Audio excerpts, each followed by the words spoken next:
Hey there guys, you're watching Dirt Bike Channel. I'm your host Kyle Brotherson, and in today's video I'm going to explain the differences between KTM's XC-W line versus their XC line versus the EXC line. So that's what we're going to cover today, but before we get into the video, I just want to mention that if you're watching this video right now between August 1st and September 30th of 2018, you can win this bike. This is my KTM, this is my 2019 KTM 300 XC-W TPI. I'm giving it away. I've got a bunch of things that you can, there's two ways you can enter. Go over to dirtbikechannel.com right now. You can either buy something off my site. There's also a mail-in entry, but the mail-in entry isn't as cool because you don't get Dirt Bike Channel gear. There's hats, socks, hoodies, and shirts. Don't delay, go over there and enter to win this bike.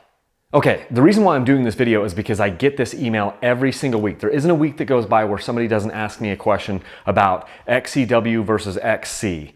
And then also, to bring in more of the international following, there's the EXC line. Now it's complicated because here in the US we have the EXC line, which are street legal bikes. But generally speaking, what I'm talking about is, one way to think about this is the XC-W line that we have here in the US. That's the same version, the same thing as the EXC line that you would see in Europe and in Australia. So XC-W and EXC, basically those terms are interchangeable from here on out as long as we're not talking about the street legal bikes. So what are the main differences between an XC, which is mostly available here in the USA, and the XC-W? The easy answer that I give if I only have 2 seconds is I say suspension and gearing. That's where the big differences are, the suspension and the gearing. But there's a number of other littler things that I'll also get into. But because I want to start with the highlights, let's talk about that suspension thing. So this bike right here is an XC-W in front of me. And you'll notice that it has the PDS suspension here on the rear shock. That's where the shock comes and mounts to the top of the swing arm. This is a different style than what a lot of the motocross bikes are that people in the US are used to, where they have a linkage underneath the swing arm. The linkage works really well for motocross and supercross, and it works really well off-road too. This PDS is just a different design, a different way to skin a cat. This works really well in single track. This works really well for getting across logs and roots and things because you don't have anything to catch on the bottom of the swing arm here. It can just kind of glide over those things. It's also a little bit more simple because you don't have linkage bearings and some of those other things. So this is a great way to go.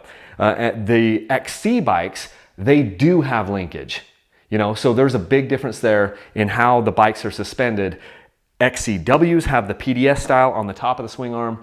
The XCs will have a linkage, which is another apparatus down here on the bottom of the swing arm. So that's one of the major differences. Another difference on the suspension is up on the forks. The fork here on an XC-W bike, at least currently in the 2018-2019 models, these forks are an Explorer 48 fork, which is an open cartridge fork, conventional spring fork, really good fork, good for single track and things, but they valve this a little bit softer so that it can be a little bit more bump compliant. On the XC lineup, now after 2017, 2018, 2019, they're coming with an air fork, which is WP's answer to the air fork. I mean, I think it's the best air fork out there in the business, and I really like both forks. I love the air fork. I love its adjustability. It's valved a little bit stiffer so it can handle a little bit bigger hits and a little bit higher speed. But you can valve these forks differently to your taste and put heavier springs in them and so on and so forth. But I do believe that the XC-W Explorer fork is a little bit shorter in its overall length, which makes these bikes the XC-Ws feel a little bit more nimble in the single track. A lot of that can be adjusted by just how far up or down you put the forks and the triple clamps, but just be it known that the XC-Ws are more geared towards gnarly, slower single track, whereas the XC bikes stands for cross country. They're more suited for a little bit quicker, more wide open stuff. So probably should have said this in the beginning, but the XC stands for cross country, XC-W stands for cross country, and then the W is wide ratio. So let's talk about that for a minute. This bike right here is the XC-W, standing for wide ratio. The XC is a semi-close ratio. And then a lot of your motocross bikes are going to be close ratio transmissions where the gears are really tight, packed tightly together. Between the XC-W and the XC, they both have 6-speed gearboxes. But here's where they differ in the gearing. On the XC-W, first gear and second gear are lower. They've reduced that gearing ratio so that it's easier to go through some of the technical, gnarly type of stuff at a lower speed. So they've done that.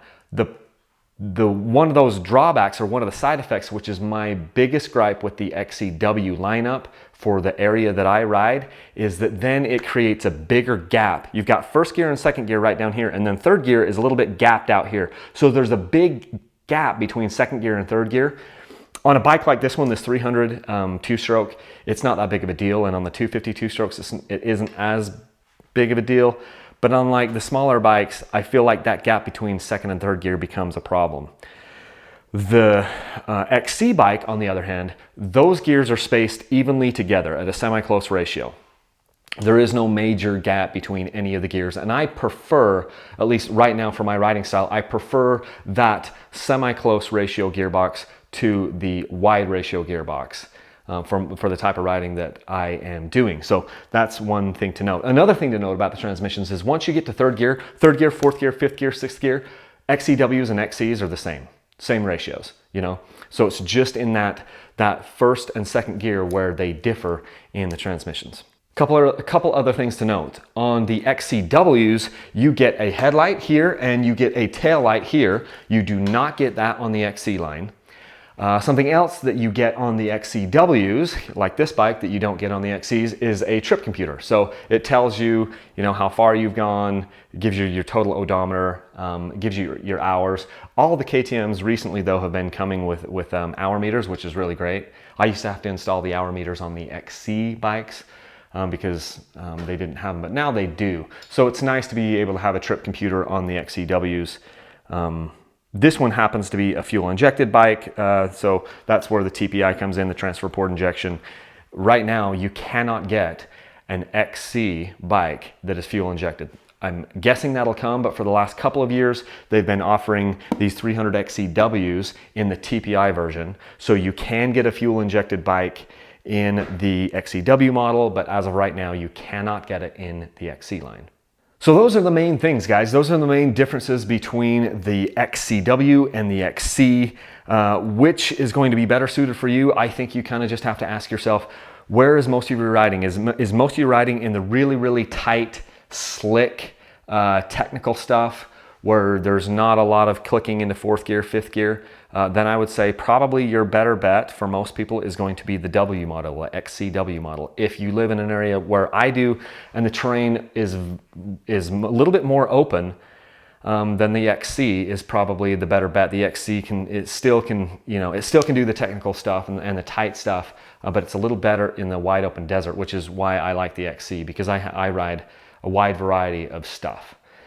So for my purposes, the XC fits me a little bit better, and that gearing thing doesn't bother me. The gap between second gear and third gear isn't there on those XCs. So hopefully you guys learned something, and hopefully that clears some things up. A lot of people talk about, there's some other things you could say, like XCs maybe have a little bit hotter ignition mapping on the motor, but it's pretty negligible. I don't think you can really tell that. Some people say the XC-Ws have heavier flywheel weights. I haven't necessarily noticed that the motors rev relatively, alike. So anyway, those are the main differences that you've got on the bikes. I hope that helps.